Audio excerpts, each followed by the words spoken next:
everyone, welcome to another episode of Table Talk. I'm your host, Jake Combs, and tonight we are opening up Echoes of Doom, the new Warhammer Age of Sigmar starter. This is currently available for pre-order as of today, and its official release date is this coming Saturday, so exactly 1 week from today.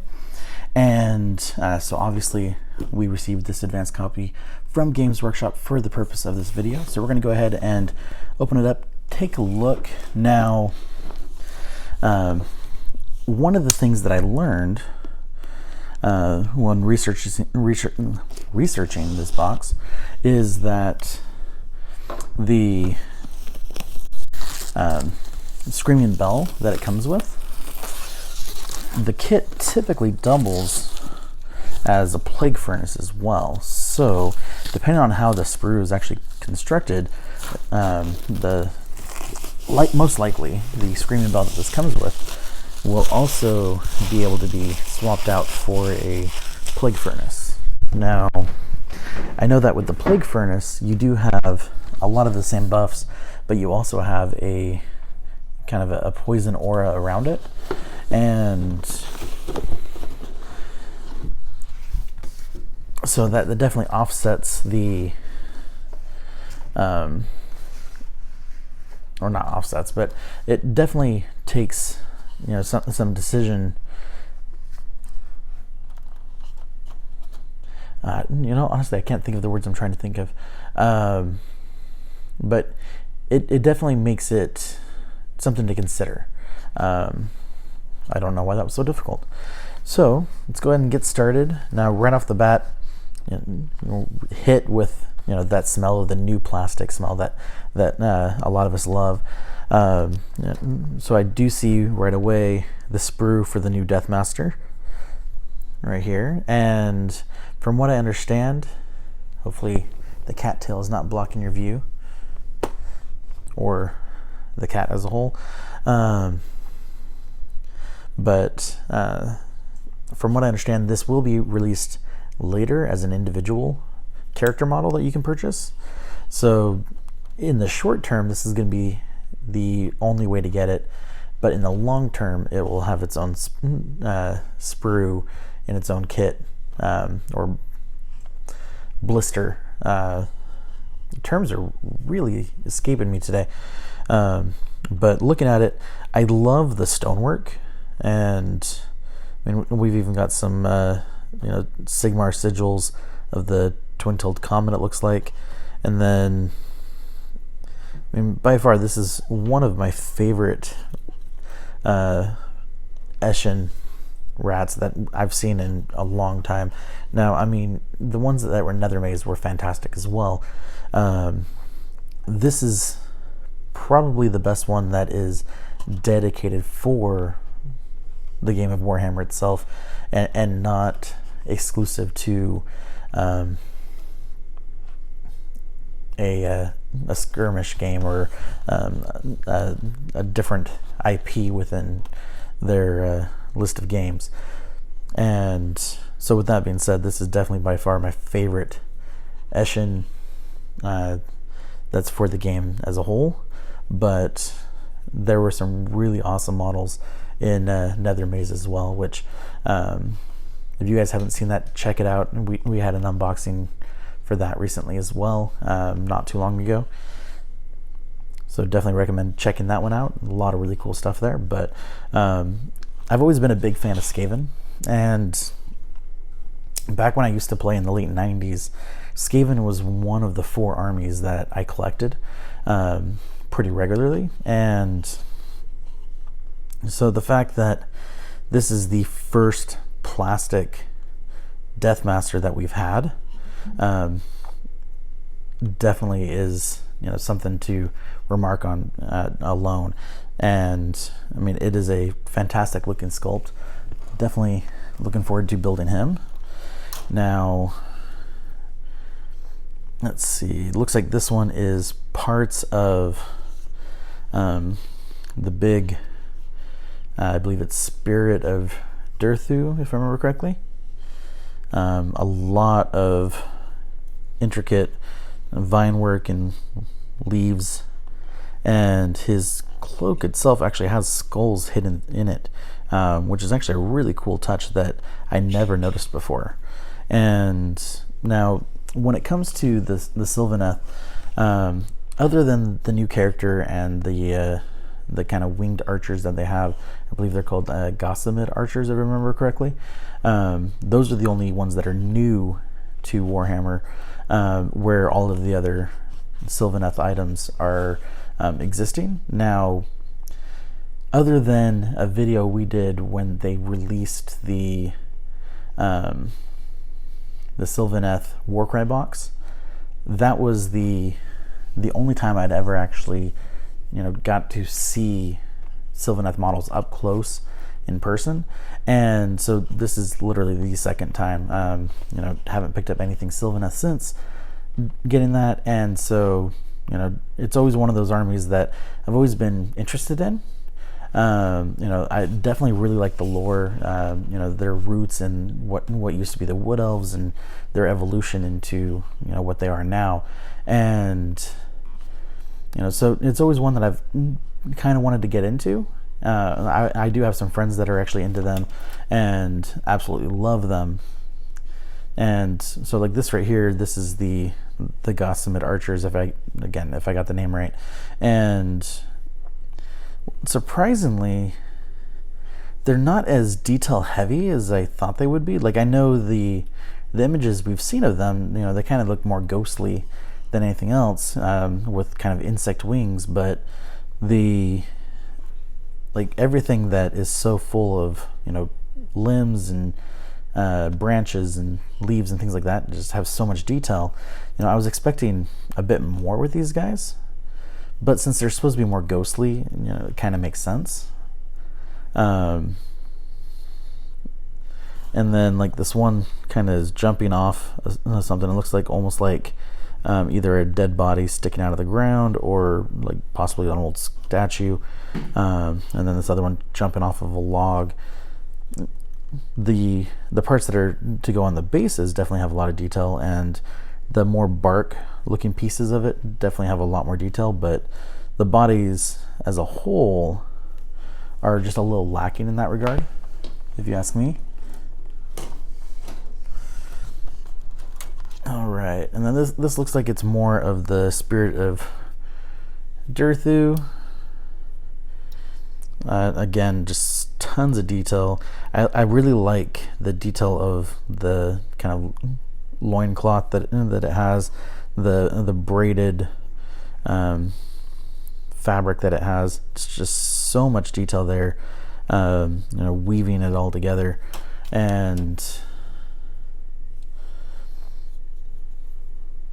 same with the kind of braided beard that it has as well, that looks like it's kind of made more out of vines than hair.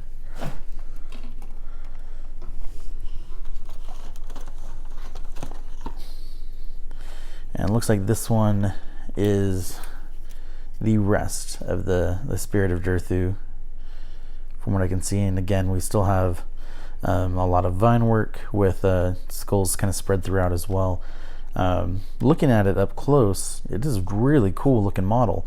Definitely impressed with it, and really looking forward to actually getting that guy built. Looking at it, my memory is that he only holds one weapon, and so looking at the two sprues so far that are tied to him, actually, sorry, the three sprues, I mean, I see three different weapons. One is a sword, one is a spear, and one looks kind of like a wizard staff. So I'm guessing maybe some sort of build option, so you could actually have a couple of them, and each one basically represent a different style of fighting maybe. Again, I don't really know much about Sylvaneth as far as their models and their army is concerned, but as far as the lore, I'm definitely a fan. But as far as like their ranks and what type of models they have, a lot of that is still very new to me. And so I was actually having a conversation with CL Werner, of all people, and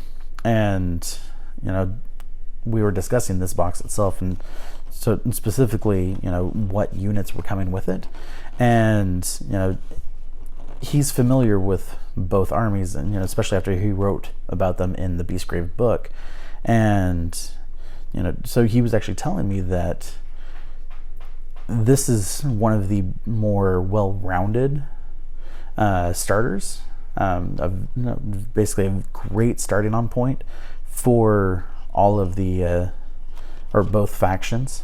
So that was really cool to hear. I'm glad that he shared that with me, because honestly I had no idea what's good and what's not when it comes to Sylvaneth. Honestly, with them thematically kind of destroying the forest, like I understand why using a plague furnace would make sense, just because of it poisons and is causing decay around it. So with that being the case, I would expect the plague furnace to be the the main vehicle model, or like something like a doom wheel, something that's going to cause a lot of destruction. Now with a doom wheel, I would imagine that it's not ideal for fighting in a forest, so maybe that's why they're not using it. It's been so long since I've played Skaven, I don't remember how difficult they were to like turn, to angle a different direction. And so what I do remember is that they move very quickly, and so things that are moving very quickly, they're going to need more time to react to make a turn or something. So like if there's a tree in front of them, they're going to have to start making those maneuvers ahead of time.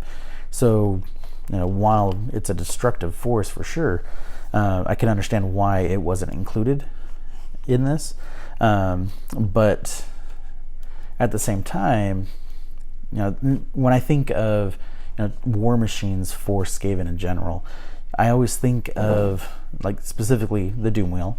That is probably the most iconic in my mind, and then second being the Screaming Bell, and the Plague Furnace doubles as the Screaming Bell typically. Now we're going to get to the Skaven Sprues here in just a bit.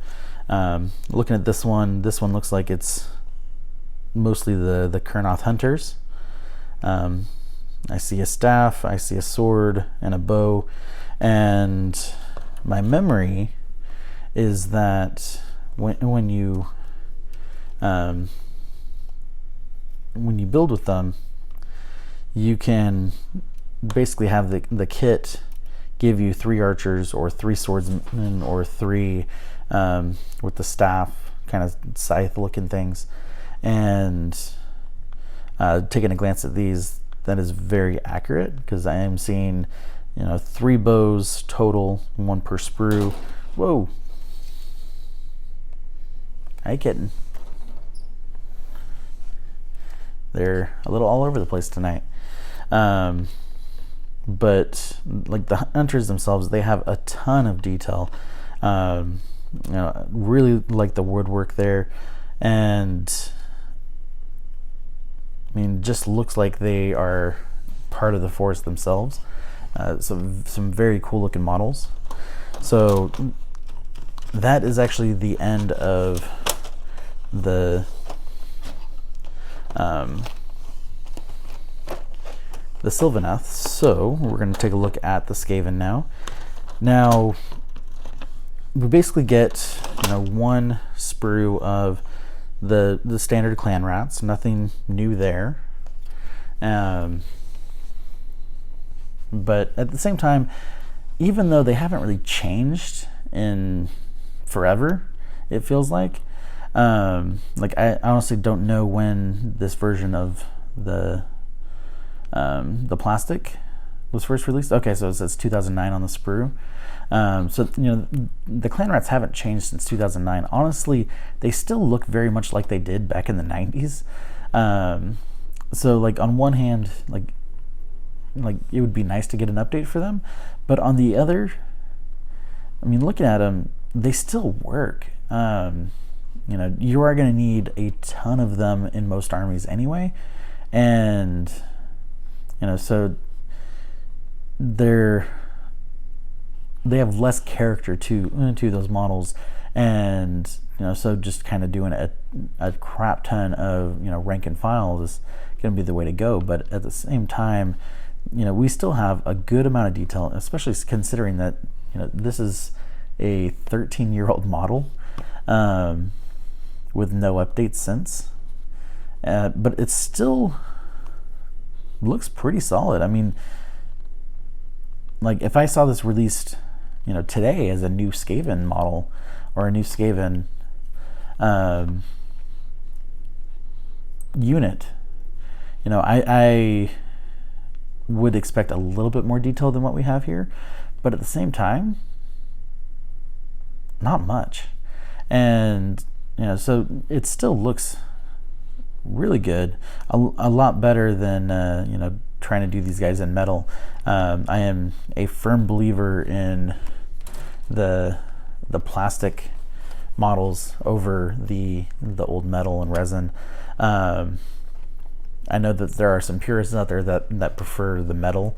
I started out with the metal, and when they first started bringing in the plastic, and when they did that, it was a game changer. But at the time, it was like only like a couple different units that they actually had started that with, and it wasn't soon after that I'd kind of gotten out of the hobby for a long while, and so coming back and being able to experience these Skaven clan rats really for the first time, well, not the first time, but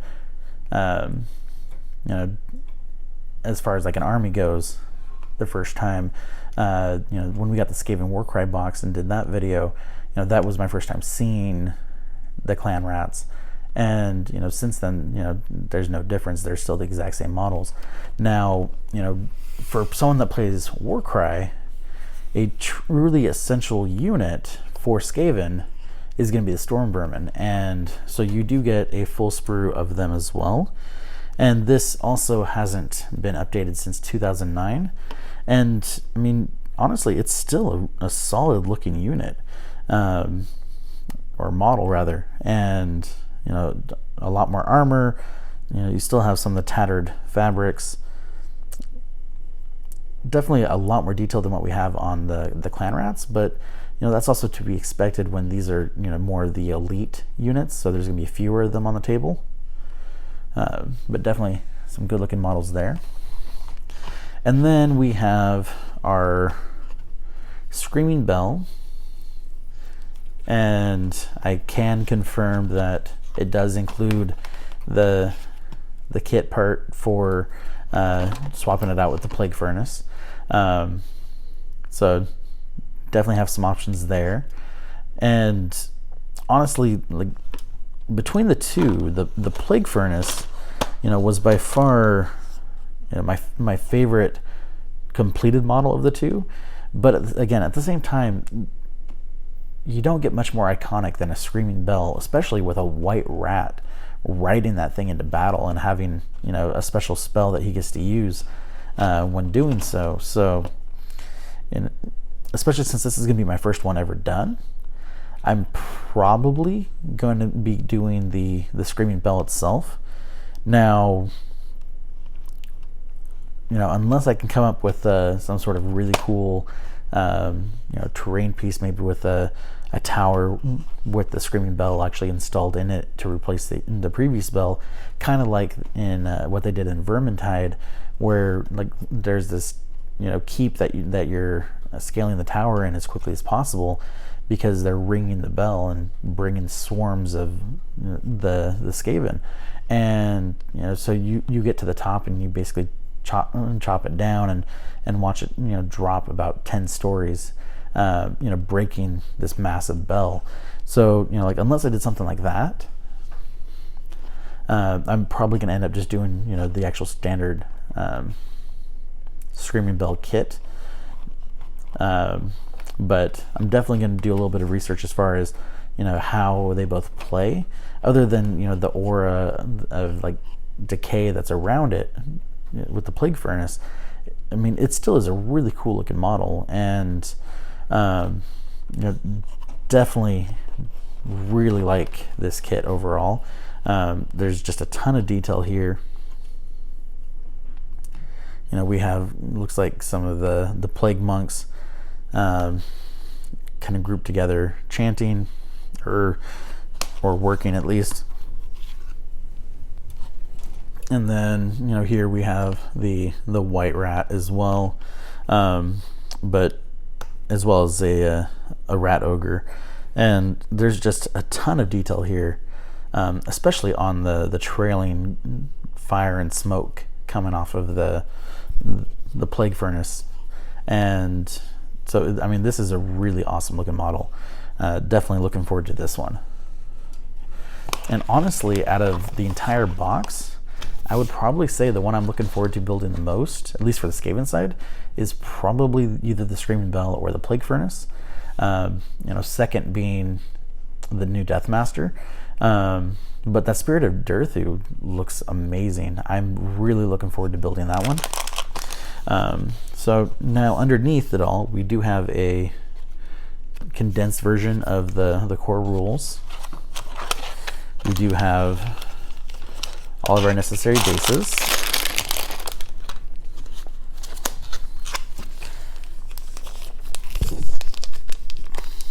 Let's see, where's the opening? There we go.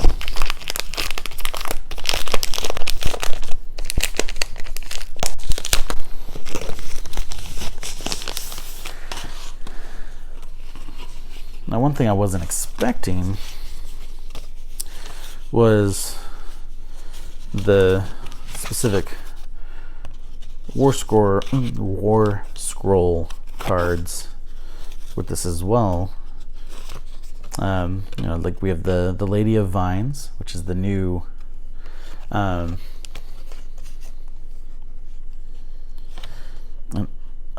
okay. So the one that we were looking at before, this one that I at first thought was part of the Spirit of Durthu, is actually the Lady of Vines. I completely forgot she was in here, and I can actually see the kind of Dr. Octopus style vines coming off of her back, and so she's got that that really cool vine cloak full of skulls. But yeah, a lot of detail there, and then the Kurnoth Hunters, Gossamid Archers, so I was right on that. The Deathmaster, our clan rats, Storm Vermin, and then we only have the card for the Grey Seer on Screaming Bell and not for the Plague Furnace. And then the Spirit of Durthu as well, which again, it's a really cool looking model. And let's see. And looking at the stats, it looks like it only has the sword that it carries. So you could probably build it with the others, but you don't have the rules for the others. We have our assembly guide, which compiles all of the different assembly guides from before in the two-tone style, or the multi-tone style rather. Definitely some cool stuff there, and I'm just flipping through just to see if I'm right about some of the customization options. Let's see. So here's the Kurnoth Hunters. And so you have a couple different head options.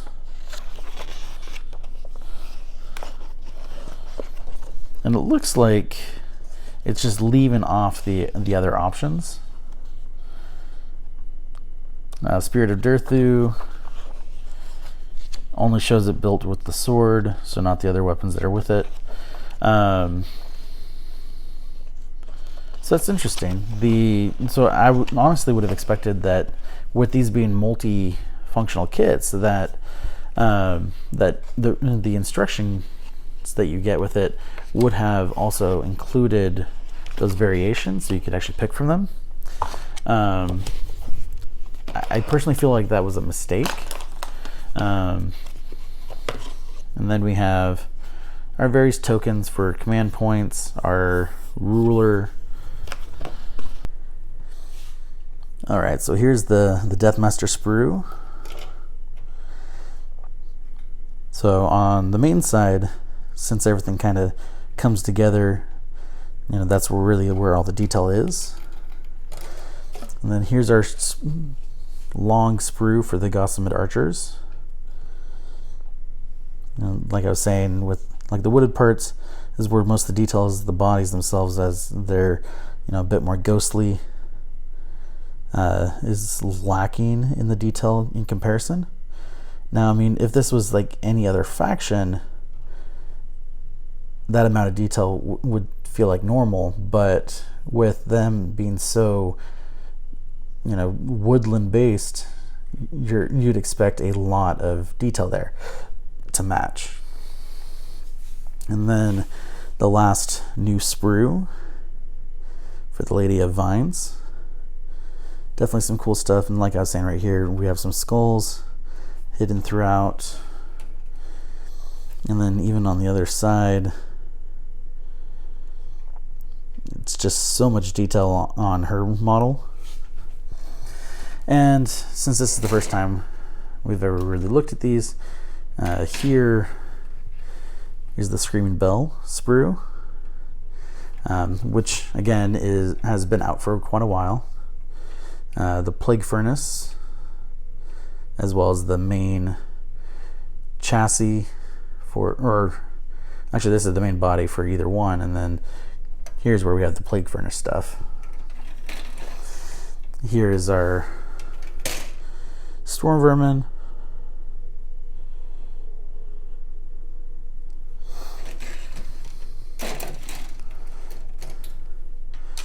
our Clan Rats. And honestly, it's surprising how many Clan Rats you actually get on just this one sprue. I mean, looking at it, it looks like 20 total Clan Rats. So you get quite a few models in this box alone. The first of the Kurnoth Hunters.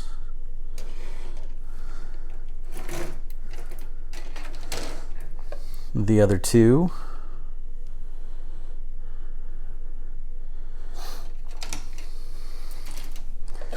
And then the two sprues for the Spirit of Durthu.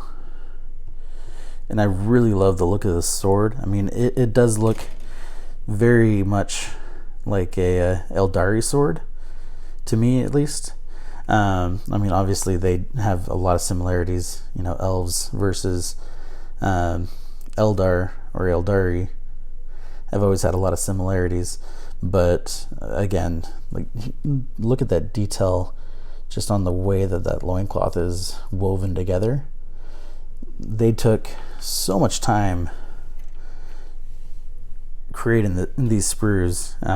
It's amazing just how much detail this one model has.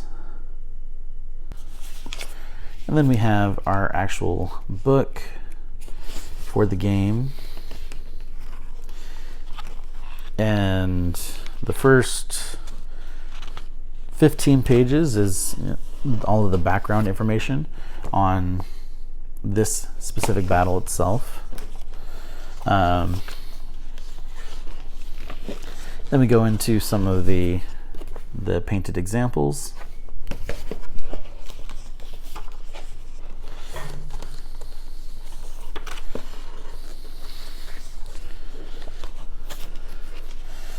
Specific realm rules as well.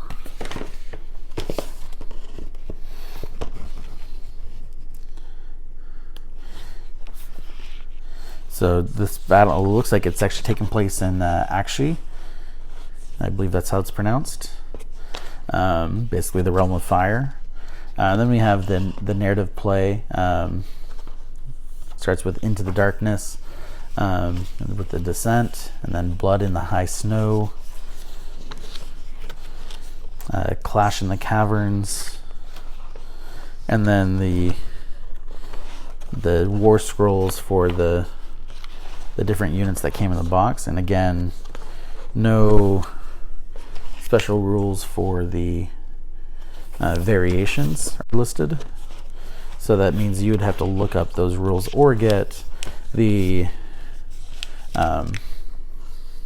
battle tome when it releases for those factions if you want to be able to have those rules, which I would be surprised if they're not going to be coming out soon. I know that the last box like this that they did, that was for Fire Slayers versus the Ideneth Deepkin, that was about 2 weeks in between the actual release of the set and the battle tomes. So I would expect that this is going to follow pretty closely to that. And so again, there's a lot of cool models in here. If you are a fan of Sylvaneth, or are interested in getting started with them, or Skaven for that matter, both sides to this will make a great starting point for those armies. Like CL had said, and from what I've seen in here, I definitely would agree. I just think that the only downside to this box is just that the instruction booklet and the rules or war scrolls did not include the alternative builds that you're able to do with these kits. Now, is that a deal breaker? For me, no, because I don't have most of these models, or I didn't have most of these models, and so with that, it gives me the opportunity to build them as is, which I would want to build them as is, where most other people are going to want options. People that have already played either of these armies and have their own armies built up, a lot of them are going to want to take advantage of those options. And so without having those options in the box, now they're going to have to reach out to the community or look online for any that have been uploaded before, just so they can get those steps, so they can make sure that they do the build correctly if they want it to be exact.